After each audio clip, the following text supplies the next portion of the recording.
Welcome to the Coffee and Questions podcast. I am your host, Michelle Berman-Michael, and my mission with this podcast is simple: to help realtors and loan officers across the world tap into the value Instagram can have for them and their business. To me, organic business that comes to us is the name of the game. On this show, you're going to hear from myself, other experts across social media, and also others that are just like you, selling real estate and doing loans and doing it at a high level on social media.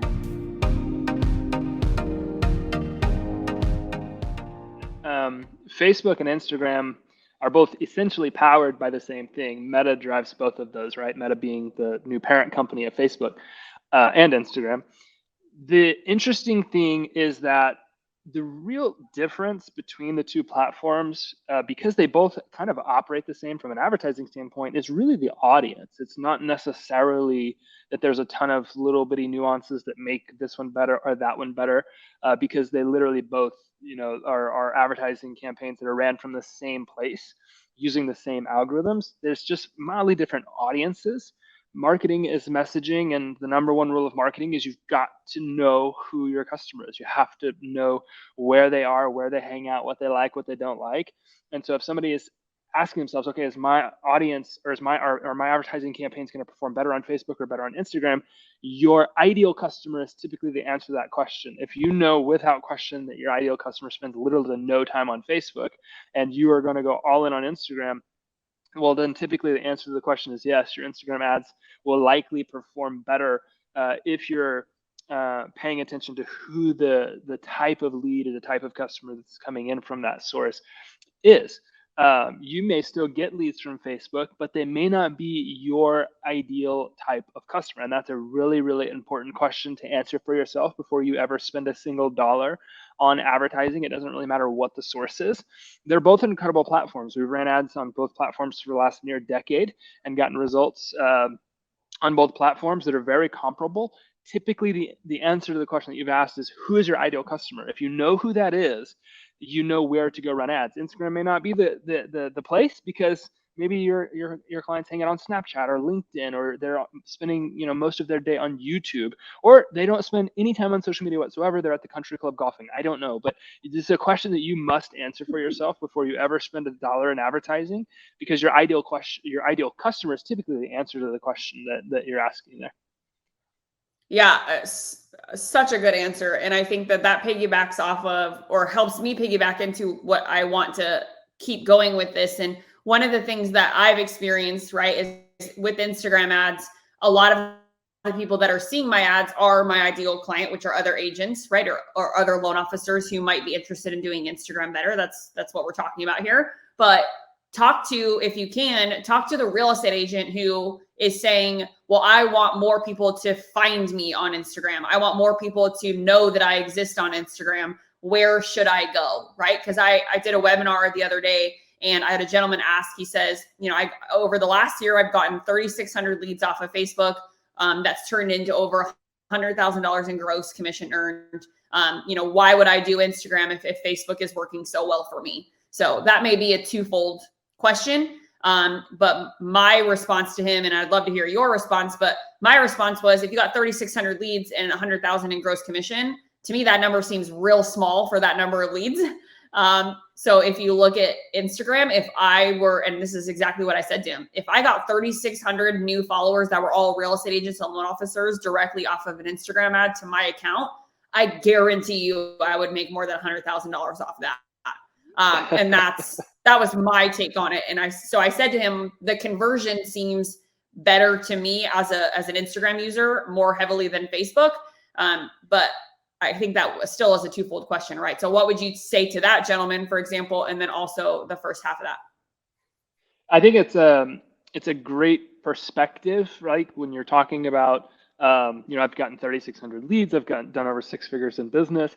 The first question I would ask somebody in a situation like that is, are you sure some of that business didn't come from Instagram? Because when you're running ads across Facebook's advertising platform. Well, Instagram is automatically selected as a form of placement. So if you have an Instagram account linked to your ads manager, you're also running advertisements on Instagram, and attribution gets really difficult. It's a very, very big challenge for Facebook right now with the iOS updates and pending Google changes.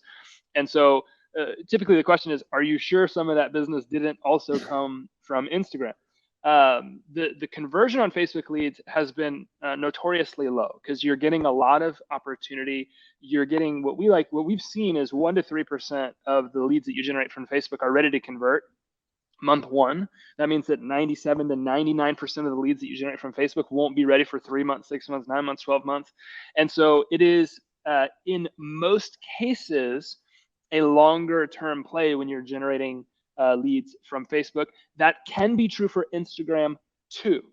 The differences that I've noticed when people are creating a lot of micro content on Instagram is that typically you're generating warmer opportunities that have taken the time to get to know you. You've built the know, like, trust factor, and people are engaged with you. They're talking to you every day. They're interacting with your stories. They're watching your reels. They're commenting on your stuff, and you're seeing more engagement. At least I am on Instagram compared to Facebook because of the way that we can interact on that platform. So it creates a warmer interaction.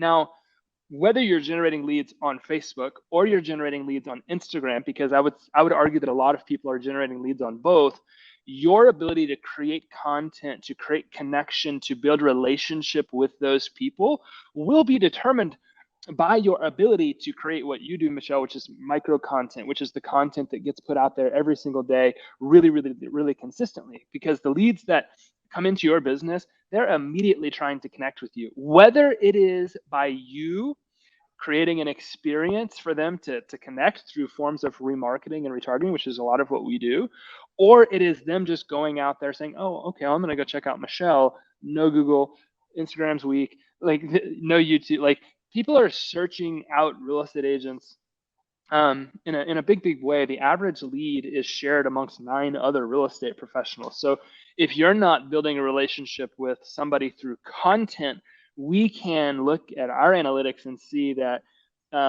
you're absolutely missing the boat when it comes to converting leads, no matter where they come from. And it wouldn't matter if those leads came from Zillow, Google, YouTube, LinkedIn, or any of those other sources, because if you're not creating connections through content and building a relationship with the leads that are coming into your business, I mean, none of that matters. And so if we look at Facebook and then we compare it to Instagram, we see that people are so much more engaged and interactive on Instagram, which is where you can either create warm opportunities for yourself, or you can take those colder leads that you're generating and turn them into warm prospects because they're able to connect and communicate with you every day. Yeah, this is like maybe a tangent that I'm about to go on, but one of the things about Facebook ads, right, is when someone sees your Facebook ad, they don't necessarily click on the profile of the person that's running the ad, right? The call to action button is like the main clickbait, right? So here's this roadmap, download it, right? But in the back of your mind, that person's most likely not clicking to go to your actual Facebook profile to learn about you, or clicking your business page to learn about you, right? But on Instagram, to your point, when someone sees an ad, right, they can click on that account and then they see everything about you. They see all the stories you've posted. They see all the pictures that are on your feed. They see your highlights. They see your branding. They see all of these things, and they're kind of sucked into the wormhole of this person. And I think that the interface as a whole of Instagram encourages engagement exponentially more than Facebook does. And that's just something that I've experienced even in my own analytics. Like, if you look at your business page analytics on Facebook versus your business page on Instagram, they're on totally different planets. So I think that that's one big thing. Now, the next part to my question for you, and obviously as somebody who's very experienced in creating ads for people, my experience with Instagram ads is that they're very easy to develop, and meaning it's like 4 buttons that you click and then you're done. So can you talk to me and talk to everybody about individual post boosting, whether that makes the most sense, or whether it's let me promote my page as a whole? And I have a differing in opinion on some of that, right? Like, if you're trying to promote an event, I would tell somebody to more so promote an individual piece of content or something that you're trying to get people to register for. But if you're trying to do, an overall, I'm just trying to get more people around what I'm doing and kind of build an organic audience, then I would say, promote your page as a whole. But I'd love to see your take on the split. It absolutely depends on the goal. 100%. If you're just trying to get more brand exposure, sometimes clicking the boosted post button can oversimplify things. You have those same options on Facebook. The reason that we advocate for using the ads manager, the reason that we used to advocate for using the ads manager, because now our software just does this for people, is because it gives you a greater opportunity to make sure that your ad dollars are being very, very, very strategically spent. With Facebook, with Instagram, with these different types of platforms, what I like to tell people is you get what you pay for. Facebook is doing what you tell them to do. So if you want more page likes, well, then that's all that they're going to try to optimize your ads to do. If you want more views, then that's all that they're going to try to optimize your stuff to do. If you want more conversions, more leads, that's what they're going to optimize your ads to do. So one of the things that you want to be very, very particular or selective about is what you choose the advertising campaigns to do, selecting your objectives. Where a lot of people can fail using social media advertisements is they go click the boost post button expecting to get leads, when in reality they're optimizing their advertisements for more brand exposure or for more page engagement, not necessarily for more leads. So I think it's really important before you ever click the buy button to have your ads shown to anybody is understand what is going to happen and what your ultimate goal is from that ad spend. If you just want brand exposure and page engagement, click the boost button all day long. Facebook will show your ads to more people, or Instagram will show your ads to more people that are likely to engage with it. But if you want leads to come from content that you're putting out there, you may have to analyze the ad objectives that you're choosing, because if you're paying Facebook, and by extension Instagram, these are platforms that are going to give you what you pay for. So be mindful of that before you ever go spend $1. There's a lot of things I think people, Facebook and Instagram are really good platforms about getting money from people. They're businesses, right? That's just what they're really good at. And so when you put out a piece of content that maybe gets more engagement than others, and then you get a recommendation to promote it, these are all great things, but if you're thinking you're going to get leads, names, email addresses, phone numbers that you can add to the database, people that are interested in buying and selling, and you spend money to get brand exposure, you may be led to think that, well, Facebook advertising doesn't work or Instagram advertising doesn't work. That's not actually true. The reality is you don't know what you're doing, and therefore you're not going to get the desired results. You've got to know who your customer is. You've got to know what type of marketing strategy it is that you're implementing, so that you can actually get results that you can ultimately measure towards some form of success when it comes to generating buyers or sellers that will allow you to sell more houses. So if you enjoyed this episode, please go follow my guests on social media. And if you enjoyed this podcast, please consider leaving us a review wherever you consume this content.